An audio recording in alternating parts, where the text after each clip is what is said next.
change. Living things change over time. There are little changes and big changes. Whoa. That's evolution. Bill Nye the Science Guy. Bill Nye the Science Guy. Bill Nye the Science Guy. Science rules. Bill Nye the Science Guy. Inertia is a property of matter. Bill Nye the Science Guy. Bill. T minus 7 seconds. Bill Nye the Science Guy. Brought to you by the most advanced life form on the planet Earth. At least until something better comes along. Do you realize that every living thing on Earth has been changing for the last 3 billion years? That's why we're all so different. Well, we are different. But as different as we all are, we all have a lot in common because we're all made of the same few basic chemicals. Now, this process, this thing that happens, is called evolution. And it's been going on for billions of years. Isn't that wild? That is kind of wild. So take a look at this. It's a picture of my parents. And I'm going to make a photocopy of it. Now watch.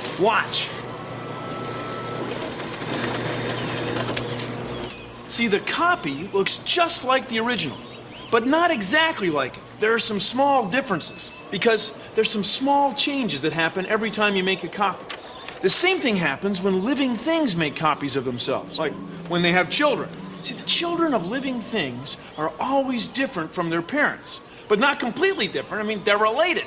They have the same genes. Now, genes are made of a very complicated chemical called deoxyribonucleic acid. Deoxyribonucleic acid. Deoxyribonucleic acid.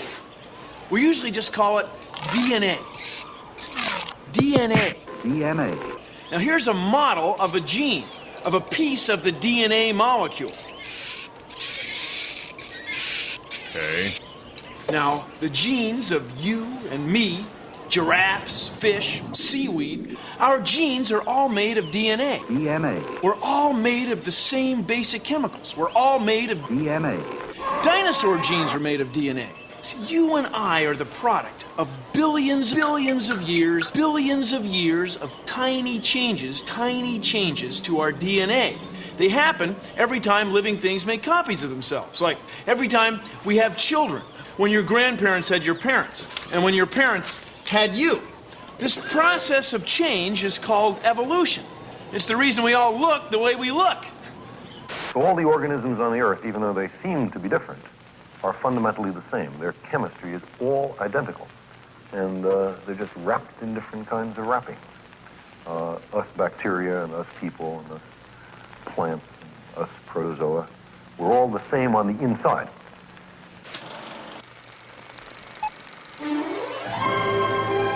Life. How it began, no one knows. But it is thought that life was created by chemical reactions in quiet pools of water.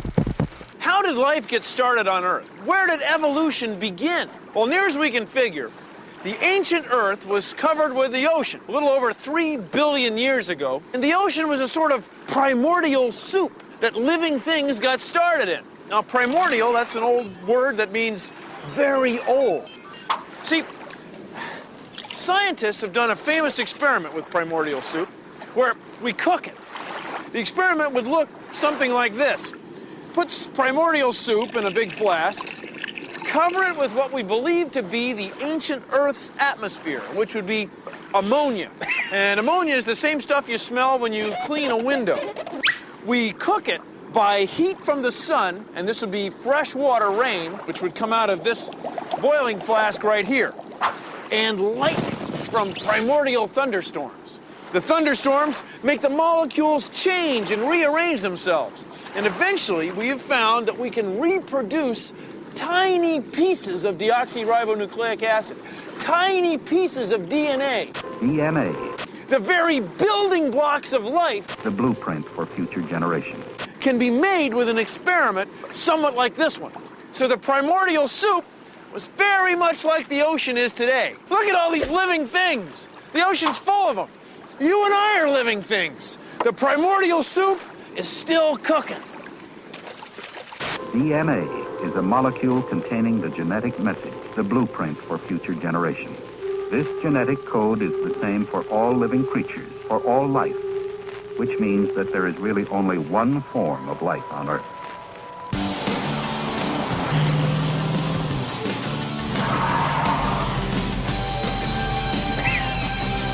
Excuse me, are those Frugal Boy jeans that you're wearing? Well, actually, these jeans are custom made to fit only me. These are just one of hundreds of genes that are found on each and every one of my 46 chromosomes. Now, each gene and a chromosome... Hey! This is DNA! These are the chromosomes I'm talking Frugal Boy about! genes, for those who have evolved. On a desolate world where evolution has gone wild, a lone astronaut faces sure extinction unless she can learn to adapt.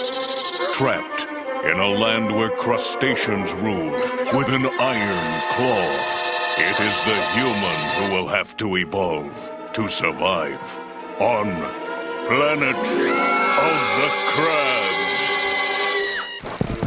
Progressing from simple, spineless shapes to more complex forms, animals develop a backbone and receive the first vertebrates. If you have 4 legs and you like to gallop around, maybe you're a zebra, or a springbok, or a giraffe. Now, if you're a giraffe, why do you have such a long neck? Well, please consider the following. Now, when you watch giraffes eat, you'll see that they eat leaves up high in trees. That's what giraffes do all day. They eat leaf tree salad, leaves that other animals can't reach. Now, you might think that if you were another animal and you wanted to reach those high leaves, you just stretch your neck, stretch, sort of stretch. And then eventually, you'd be able to eat leaves up higher in trees. Well, it doesn't work that way. In order to have a slightly longer neck, you have to be born with one. Just slightly longer. Just slightly longer. See, having a slightly longer neck, just slightly longer, allows you to reach leaves that are slightly higher. Slightly higher. And that gives you a slightly better chance of having enough to eat, which gives you a slightly better chance of having giraffe kids. Or gids. See it because it begins with a G. Anyway, the kids with slightly longer necks, just slightly longer, have a better chance of having kids with even longer necks. And eventually, after millions of years and many, many generations, giraffes ended up with pretty long necks. This is the process of evolution by selection. Small changes with each generation. So big changes take thousands of generations, millions of years. And that's how giraffes get to have such long necks. Maybe these guys are onto something. Looks good. Thank you for joining me. I'll consider the following. Shallow waters, where they are in close contact with the bed of the sea, fins of the fish gradually disappear and crude legs take their place. Near the shores, fish slowly lose the use of gills and develop lungs. My name is Lisa White, and I'm a paleontologist at San Francisco State University. I study fossils, particularly shells of organisms that lived millions of years ago. These organisms tell us lots of things about evolution, how creatures have lived in the past and how they've descended through time. This beautiful creature is a pearly nautilus. It lives in the open oceans. It's had a long history of evolution. If we look at this big guy here, oh, I can hardly lift it. You can see that in the past, these kinds of organisms have been much, much larger. This is an ammonite, and it ruled the ocean 70 million years ago. The coolest fossils, though, are the microfossils, the ones that are so tiny you need a microscope to see, and they're in rocks as ordinary as this one. These are the fossils from the rock, and this is what they look like when we examine them under the microscope. You can see that they're different shapes and sizes. Some are in circles, and some are long, and they're all different kinds of shells. And when we examine them through the geological layers, we can interpret past climate and how these plants have evolved. So these fossil plants tell us so many important things about the ocean, and so do the fossil animals. Paleontology is the study of life through time. I get to try and understand the principles of evolution, how creatures have changed through time, and maybe even how creatures may continue to change in the future. Legs grow sturdier and animals become land-water creatures called amphibians. Other creatures, emerging from the waters, make the land their home, become reptiles and grow scales, such as these. Living things evolve, living things change, but not that fast. Now here's a dam that humans put here, and over here is a fish ladder. And here's the idea. Fish can swim from step to step and get up the ladder and get up past the dam. Do you see what I'm saying? But do you see one fish? One big salmon over there? I mean, salmon are big. You see one? Not one. I mean, salmon are like this. You think I'm telling you fish are? They're big fish. If they were over there, you'd notice them. And some people say the sea lions are eating them. Well, the sea lions might eat a few fish. Maybe they eat a lot of fish. But they don't eat this many fish. I mean, it's a lot of fish that aren't getting past the dam. They aren't getting up the seat of this fish ladder because humans have changed their environment. Humans have let silt come downstream, chemicals get in the water, they dam the stream up altogether so the salmon can't swim past. And you know what else? It's not one person, millions and millions of humans slowly degrading the streams, made the environment not so good. See that? No salmon. You know what I'm saying? Because humans have changed the environment. Now, a fish could adapt. It could evolve, but it would take millions and millions of years. It's not going to happen in 100 years. It's not going to happen in a weekend. It takes a long time. Humans have changed the environment faster than most living things can keep up. The more places something can live, the better chance it has to survive, like this moss. Over the past 3 billion years, moss has evolved so it can live almost anywhere. Check it out. Put some moss in the blender. Add some milk. Yum. Now, blend it up. But whatever you do, don't drink it. Don't drink it.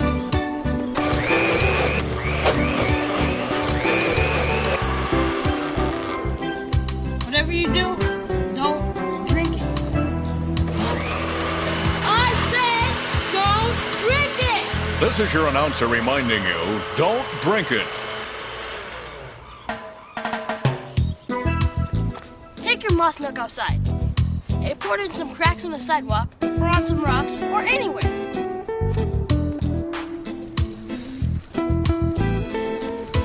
Wait a few days and take a look. No matter where you put the moss milk, it grows.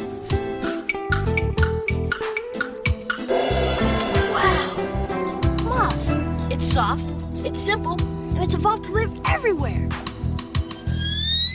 Living things have been changing for many years. Fossils, like this one, show how life has changed on Earth. This is a fossil of a very old animal called an ammonite. It had a hard shell and lived in the ocean 200 million years ago. Its relative today is the squid. Now that's what I call a distant relative. The ages roll on and reptiles grow to enormous size. As the giant reptiles become extinct, smaller ones appear. Other species grow feathers and wings and become birds. Some adapt themselves to water, as well as land and the air. And a great variety of flying creatures develop.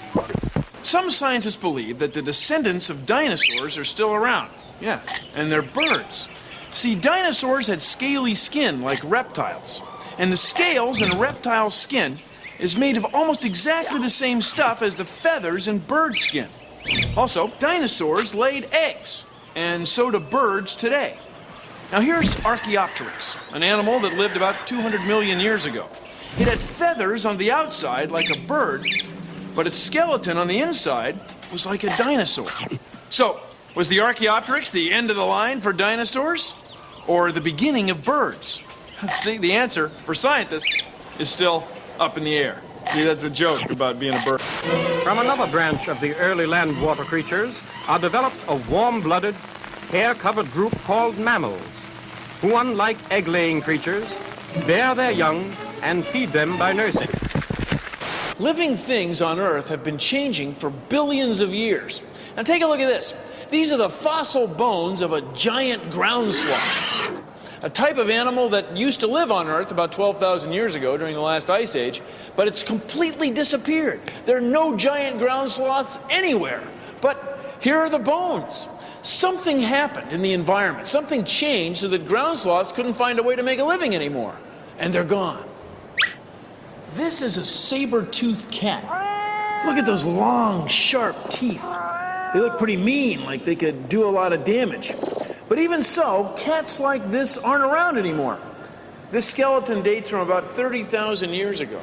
And since then, something in the environment has changed so that cats like this can't live, and they're gone.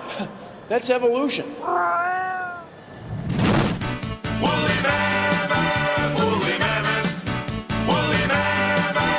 Nucleic acids are genes contained in chromosomes, the basic unit of life. These combinations of molecules distinguish living things from non-living systems. Hey baby, let's evolve together. Solid in a Rock. Just $19.95 for 8-track only. Order today.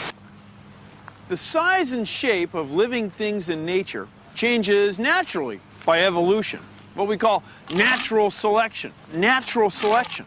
But the size and shape of living things can be changed by humans. Like this dog, this Commodore, was bred by people for guarding sheep. Other dogs, like poodles, bred to swim well and retrieve things out of the water. Now, a dog like a Rottweiler was bred to be strong. Other dogs, like this Chihuahua, are actually very good watchdogs. Even though they're small, they're very alert. Now, all these different types of dogs, all these different sizes and shapes were created by humans, choosing which dog bred with which dog. It's all part of what we call artificial selection. It's just like evolution, but humans do it. The same thing works with plants, like broccoli and cauliflower can be mixed together to make broccaflower. And tomatoes can be this big, or this big, and yellow. See, it's artificial selection. Artificial selection in plants.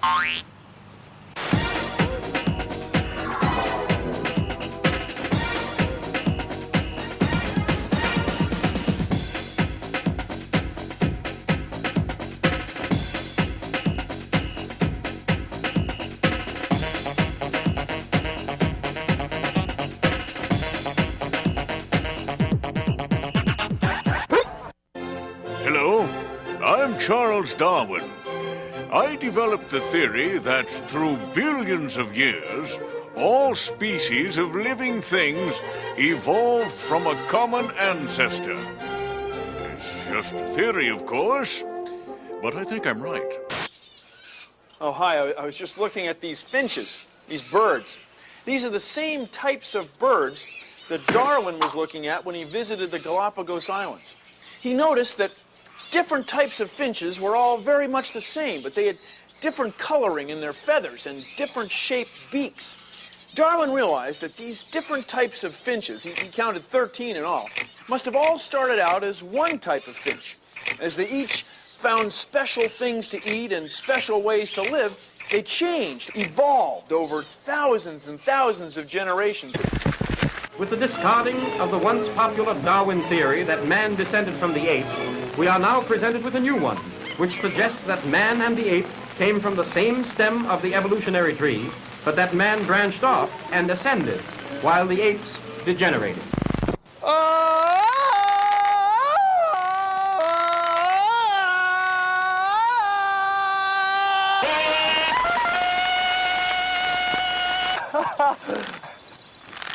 Oh, hi. I was just swinging on a rope there. You know, the animals that we descended from, that lived millions of years ago, used to be able to swing through trees on their tails. Their tails allowed them to hold on to branches, and they could use their tails to keep their balance. If we had tails now, though, kind of be in the way, because we walk standing up. We walk standing up. But if you look at a human skeleton, like Terry here, Hey, Ben. you can see that we still have a tailbone called our coccyx right there. So that's left over from the animals that we descended from that had big long tails. See? So that's sort of the end of our tail, the tail of this part of the show. Tailbones.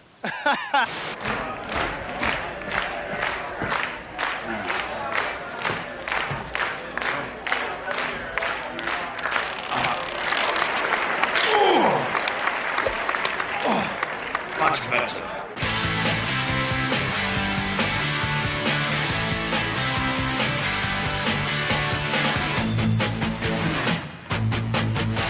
You're looking at my face, you think I look strange. But in a million years, you bet there'll be a change. In a million more, who knows how we'll look. Life changes over time, like pages turning in a book. Survival is a problem, one that must be solved. If you don't adapt, then you must know you won't evolve. A bat's got wings, a duck's got a beak, a fish has gills, a man can't speak.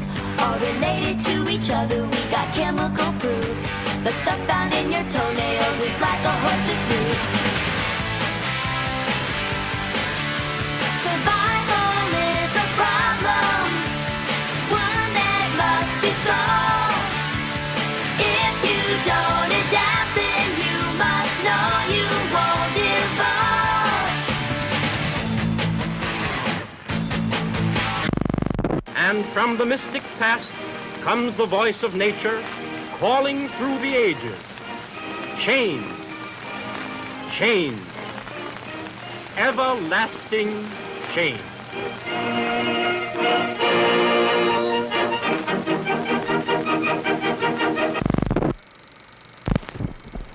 Well, that's our show. Thanks for watching. If you'll excuse me, I've got some facial enhancements to investigate. See ya! Produced in association with the National Science Foundation. The same thing works with plants. For example, like broccoli and cauliflower. Broccoli and cauliflower can be mixed together to make broccaflower. And tomatoes can be this big, or they could be this big and yellow. Yeah, so these would be artificial selected leaf. No, wait, no, it would be plants made with artificial selection. This big, or this big and yellow.